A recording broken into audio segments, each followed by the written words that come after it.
시청자 여러분 안녕하십니까? 더 리더 박호진입니다. 코로나19의 폭우, 태풍 피해까지 악재가 겹친 농어촌을 위해 뛰고 있는 국회의원이 있습니다. 전남 영암, 무안, 신안의 소삼석 의원인데요. 오늘 더 리더에서는 더불어민주당 소삼석 의원을 모시고 정치 철학과 정책에 대해 이야기 나눠보도록 하겠습니다.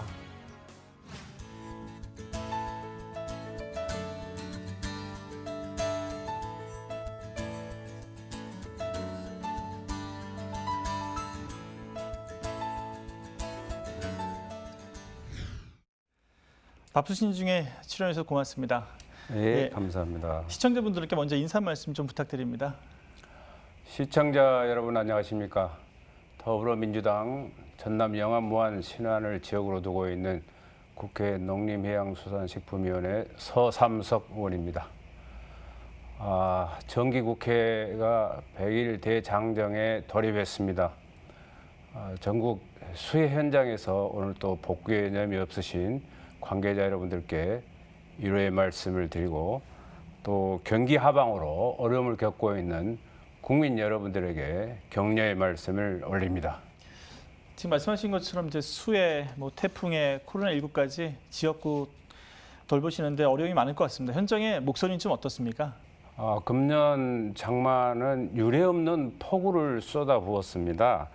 그래서 농경지 침수는 물론 제방이 무너져서 엄청난 피해들이 발생했는데 네. 그 피해의 양이 너무 커가지고 복구하는데 상당한 그런 애를 먹고 또 시간이 좀 필요하고 또 재원이 필요한 그런 양상을 보이고 있습니다. 네. 그리고 또 현장에서 느꼈던 것은 피해 현장 인근 지자체와 어떤 그런 협력 관계에 대한 재난 매뉴얼이 좀 이렇게 정립이 안 돼 있어가지고 그런 아쉬움이 좀 있었고요. 농업 그 피해에 대한 그런 재보험 이런 것이 좀 확충이 돼야 되는데 매년 국회에서 논의되었던 문제가 또다시 반복될 수밖에 없는 그런 현실을 두고 정기국회에 점하는 의원의 한 사람으로서 수해 복구 현장을 바라보는 측면에서 참 마음이 착잡합니다. 네. 더불어민주당 전남도당위원장 2년 임기를 마치고 이제 얼마 전에 퇴임하셨는데 그동안의 섬과 함께 소감이 많으실 것 같아요. 한 말씀 해주시죠. 지난 4.15 총선에서 저희 전라남도 22개 시군 우리 지역 당원들 또 뭐 후보자들도 열심히 노력했겠지만 10개 지역 전 지역에서 당선자를 배출함으로써 그런 뭐 좀 성과할 수가 있는 것들이 있었고요. 네. 저는 2년 동안 도당을 운영하면서 최대한 그런 자율성을 좀 이렇게 부여했다라는 것을 자랑스럽게 말씀드릴 수 있겠습니다. 네. 또 하나는 율석 전체를 석권했지만 그래도 어딘가 모르게 부족한 점이 있었을 거다. 네. 또 반성할 점이 있었을 거다. 또 뒤돌아볼 필요가 있을 것이다라는 그런 연장선상에서 저희 당 최초로 4.15 총선에 대한 그런 평가 토론회를 가졌었던 것이 가장 인상적이었고 또 저희 당직자와 특히 여성위원회를 통해서 지역에 대한 그런 봉사활동을 역대 어느 그 도당을 임기를 맡았던 그런 시기보다도 활발하게 진행해 왔었다. 그리고 간단없이 당원들의 그 질 높은 연수를 추진해 왔었다. 그리고 그 시도당에 대해서 많은 그런 그 물질적인 지원을 좀 충분히 해왔었다라는 네. 것들이 좀 내놓을 만한 것들이었다고 제가 생각합니다. 네. 많은 분들이 아실 텐데요. 지난 2018년, 2019년 2년 연속 국정감사 우수위원상을 수상하셨습니다. 사실 의미가 있는데 어떻게 좀 평가하시나요? 뭐 이런 것들은 저의 뭐 이렇게 노력도 있었겠지만 더 큰 것은 저희 보좌진들이 쉴 새 없이 많은 노력을 해준 결과라고 생각하고 또 저와 함께 현안들에 대해서 심도 있게 공유하고 소통했던 그런 결과였지 않냐라고 네. 생각하고 다가오는 국정감사도 그런 연장선상에서 치를 것이고 여당 의원답게 문제가 있는 부분은 확실히 대집돼 반드시 대짚은 것에 대한 그런 정책적인 대안을 제시하는데 네. 중점을 둘 그런 생각을 가지고 있고 2020년도 국정감사의 하도는 무엇보다도 저는 식량 자급이라는 데 방점을 두고 이 문제를 늦었지만 어떻게 속도를 낼 것인가 라는 것에 대해서 상당히 좀 관심을 갖고 주도 면밀하게 진행해 나갈 그런 계획을 갖고 있습니다.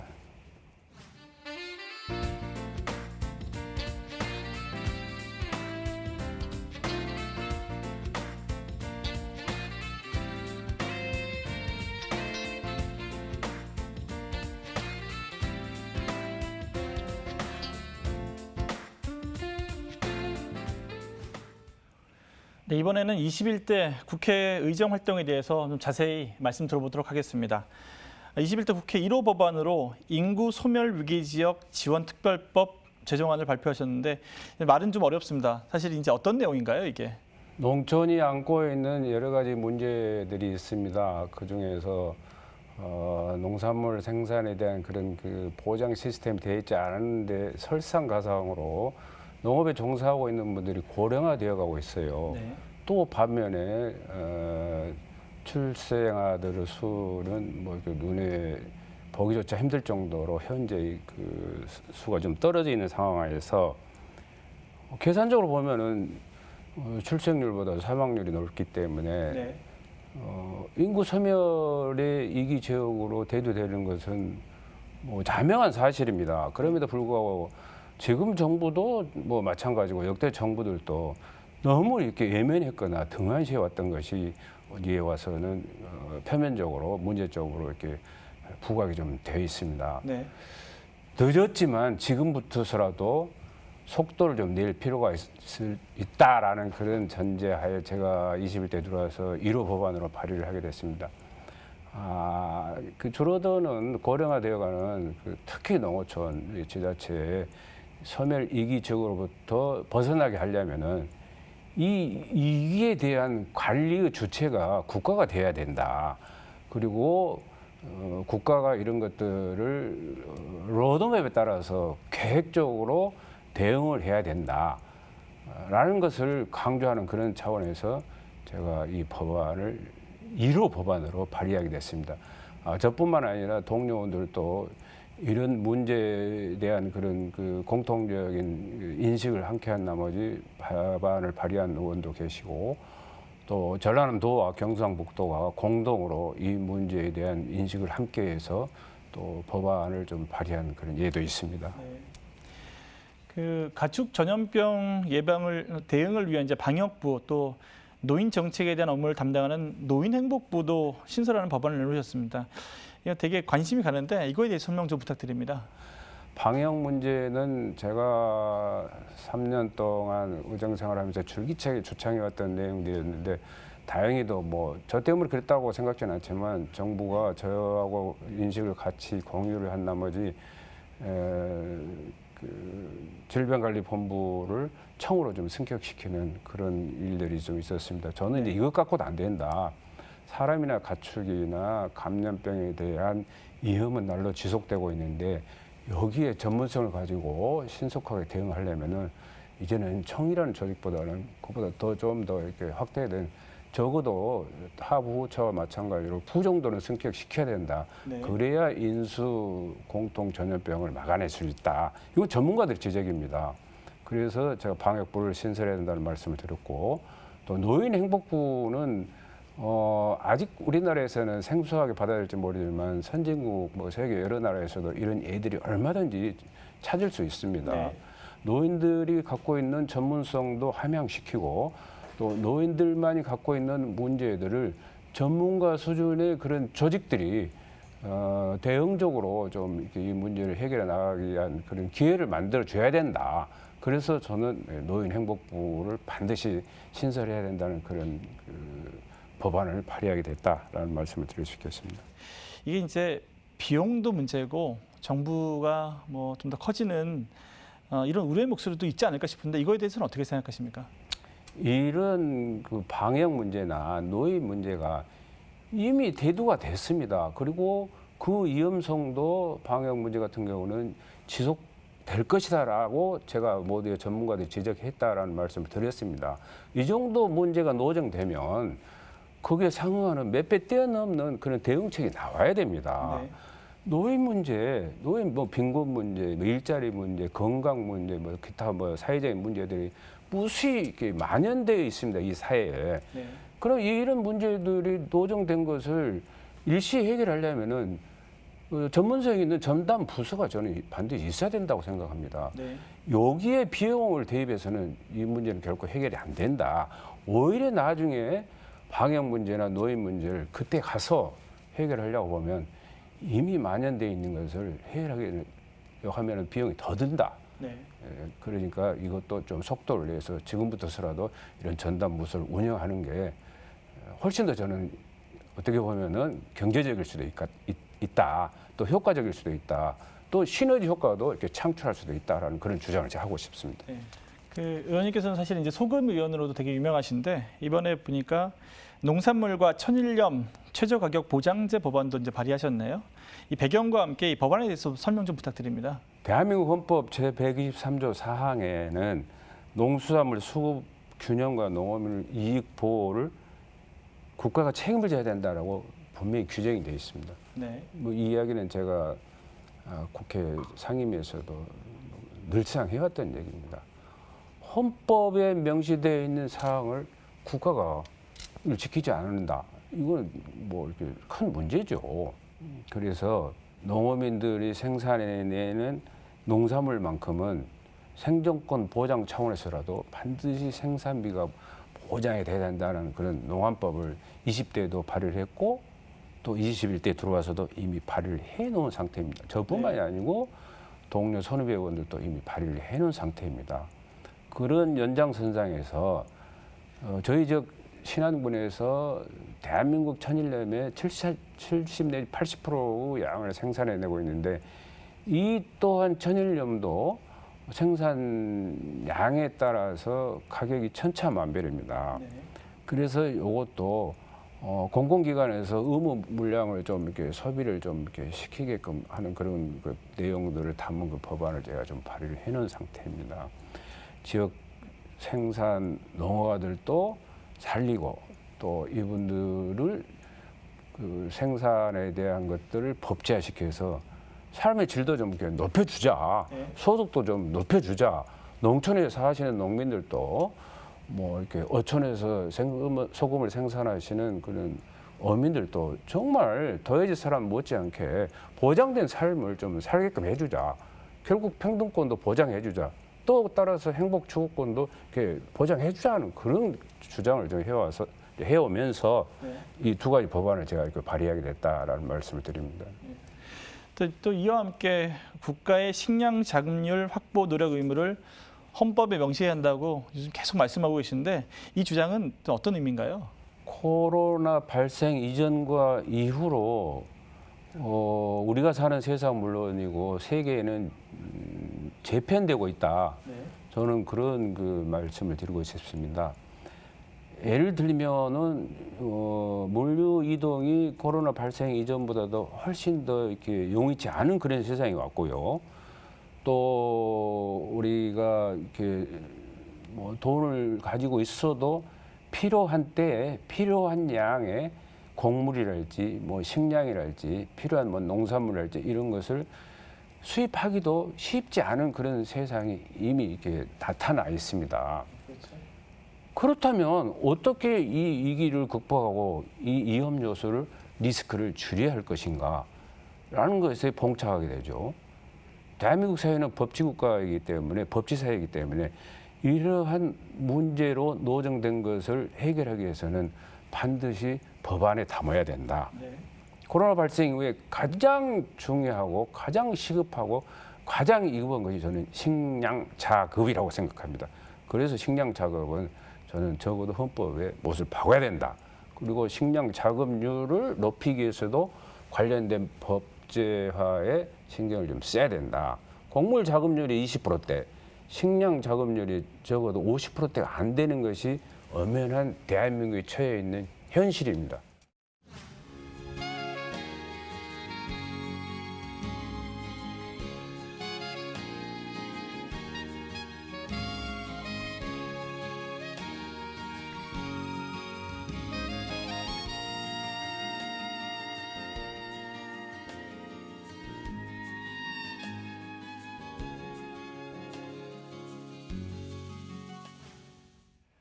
네, 이번에는 지역구인 전남 영암군, 우안군, 신안군에 대해서 얘기 나눠보도록 하겠습니다. 먼저 대한민국 섬 데이터댐을 구축하자고 또 목소리를 내고 계세요. 네, 이게 어떤 내용이고 왜 필요한 건가요? 대한민국 영토는 한반도와 그 부속 도서한다.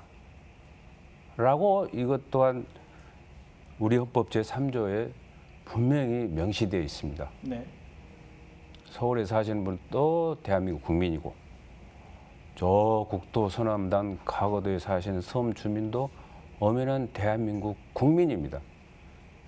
그러나 이분들을 객관적으로 이렇게 비교해 봤을 때 과연 동등한, 평등한 같은 행복을 누리고 있느냐에 대해서는 아니다라고 누구든지 얘기를 할 수밖에 없는 것이 현실입니다. 그 상대적으로 평등권이 박탈되어 있고 행복 추구권이 침해되어 있는 섬 주민들에게 뭔가 이 사람들의 애로사항, 불편, 고통 이런 것을 해결해 주려면은 데이터가 있어야 됩니다. 네. 그런 기본적인 DBS를 구축하고자 하는 것이 바로 이 프로젝트입니다. 네. 그 지역구 중에서 이제 큰 사업으로 제가 알고 있는데 흑산공항 건설에 대한 내용이 뭐 오랫동안 얘기는 됐는데 아직 사실 지지부진합니다. 현재 진행 상황이 어느 정도까지 지금 진행된 건가요? 제가 역순으로 이야기하면 이게 단순한 사람과 물류를 이동하는 그 수단의 그 기지가 아니고 네.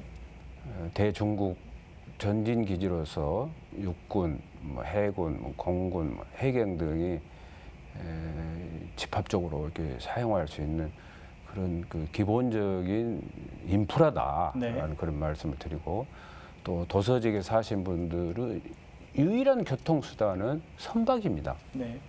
대체 교통수단이 없기 때문에 유일한 교통수단을 이용한 배 안에서 사람이 태어나기도 하고 죽기도 하는 그런 아주 그 극명한 현실들이 지금도 벌어지고 있는 것이 섬 사람들의 현 주소입니다. 네. 신안군에서는 지정된 국립공원을 해제해달라. 예.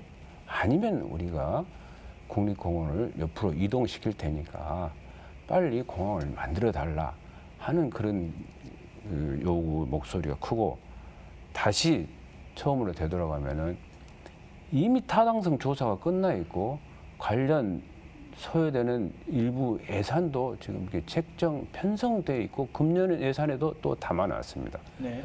이런 사업이 몇 가지 문제로 인해 가지고 지금 이렇게 지연이 되고 지금 봉착이 되고 있는데 정말 환경도 중요하지만 그 섬에도 우리가 모르게 눈물을 흘리고 오늘도 그 고통을 감내하고 불편을 겪고 있는 주민들이 살고 있다라는 것을 좀 같이 인식을 해주고 그런 점을 염두에 두신다면 이제는 좀 더 좋은 결과가 나오지 않겠냐 그런 생각을 갖고 있고 또 반드시 흑산공항이 차후에 문제점이 좀 해소되어서 착실하게 진행될 수 있도록 저 또한 최선을 좀 다할 그런 생각을 갖고 있습니다. 예. 지역 현안 하나만 더 여쭤보겠습니다. 지난해 8월 대표 발의한 물 부족 도서 지역 지원 법안이 이제 국회를 통과했습니다. 이 부분에 대해서도 한 말씀 해주시죠. 식량 자급 얘기를 또 제가 말씀드리겠습니다. 수도작 같은 경우에 물론 밭농사도 마찬가지입니다. 기본적인 인프라 중에서 가장 중요한 것이 물 공급입니다. 섬 지역은 육지에 비해서 상대적으로 열악한 환경에 처해 있습니다. 섬 지역은 하늘에서 내린 물을 과도 놨다가 쓰는 방법 말고는 달리 또 이게 물을 이용할 수 있는 방법이 없기 때문에 네. 육지에 비해서 특별하게 경우를 두 가지고 물을 사용할 수 있는 그런 특례 조항을 좀 만들어야 된다. 그래서 제가 특별법을 이렇게 발의했다가 정부하고 협상 과정 중에서 특별법을 발의는 못하고 일반법으로 이렇게 발의를 해서 이미 지금 그 시행에 들어가 있습니다. 그 핵심은 이게 농식품부 장관이 매년 섬 지역의 그 물 관리 실태를 조사를 해서 네. 그 기본 계획을 좀 반영해야 된다. 또 특별히 지원해야 된다 하는 것이 이 법안의 핵심입니다. 그 법안을 통해서 도서 지역에 계신 분들이 많이 물부족이 좀 해결됐으면 좋겠습니다. 네. 그 외에 이제 뭐 수건 사업, 현안 사업들 많이 해결하시려고 노력하셨는데 어떤 성과가 있었는지 뭐 짧게 좀 말씀해 주시겠습니까? 저희 지역은 영암군, 무안군, 신안군입니다. 영암군은 조선산업이 활성화되어 있는 대불산단이 주축이 되어 있고, 무안군은 공항을 중심으로 항공 MRO 사업들이 착실히 진행되어 있고, 네. 신안군 같은 경우는 어촌호항에 대한 그 정부 지원 사업들이 활발히 좀 진행되고 있고, 또 섬 교통 문제 해결을 위해서 정부가 많은 지원을 좀 해주고 있는 상태입니다. 영암군 같은 경우에는 뭐 이렇게 고용위기 지역, 산업위기 지역으로 지정된 데다가 청년 친화형 산단으로 지정돼 가지고 무려 2,600억에 달하는 그런 큰 예산들이 점진적으로 지금 지원이 되어 있는 상태고, 그래서 사업이 착실히 진행되고 있고, 네. 또 무안공항 같은 경우는 항공 MRO 사업을 무안군에서 아주 활발하게 진행되고 있고, 또 정부가 할주로 연장을 해서 소요되는 일련의 사업비들을 책정해 가지고 지금 착실히 진행되고 있다. 그리고 뭐니 해도 호남 고속철도 무안공항 경유 사업이 정부 적극적인 그런 지원을 해 가지고 공기를 앞당길 수 있을 정도 예산이 지원되고 있어서 이 사업 또한 순조롭게 진행되고 있다는 말씀을 드리고, 네. 더서 이렇게 섬 지역 주민들이 가장 이렇게 선호하는 어촌호항 그 뉴딜 사업, 정확히 말씀드리면 어촌 뉴딜 300 공모 사업이죠. 이게 2년에 걸쳐서 제가 그 18개소에 약 한 1,550억을 정부를 통해서 지원을 했는데, 요 사업들을 신안군 같은 경우에는 더 많이 지금 지원을 하도록 정부를 설득하고 있고, 또 저도 그런 쪽으로 이게 노력을 하고 있다라는 말씀을 드리겠습니다. 이제 마지막 좀 질문 드리겠습니다. 이렇게 나만의 정치 철학과 함께 앞으로 어떤 포부를 갖고 계신지, 의정 활동에 어떻게 임하실 건지 말씀 좀 부탁드릴게요. 저는 2018년 7월 13일 20대 국회 재보궐선거에 들어와서 국민 앞에 제가 드린 말씀이 있었습니다. 소금처럼 늘 변함없이 서민과 소수, 또 약자, 농수축산인들을 위해서 작은 심부름꾼이 되겠다라는 말씀을 드렸습니다. 21대에 들어와서 지금 이 시간에도 그 생각은 변함이 없습니다. 좀 더 가까이서 다가가서 지역 주민들의 애환을 함께 나누고, 고통을 좀 덜어드리고, 또 불편을 해소하기 위해서 더 많은 그런 그 폭넓은 공감대를 형성하기 위해서 노력을 하겠습니다. 특별히 국민 전체를 위해서, 전국의 농수축산인들을 위해서 노력도 해야 되겠지만, 기본적으로 저를 지역 대표로 보내주신 영암, 무안, 신안 군민들의 지속 가능한 미래를 설계하고, 그 설계가 실현 가능할 수 있도록 정부를 통한 예산 확보에 최대한 노력을 하겠다라는 그런 말씀을 드리겠습니다.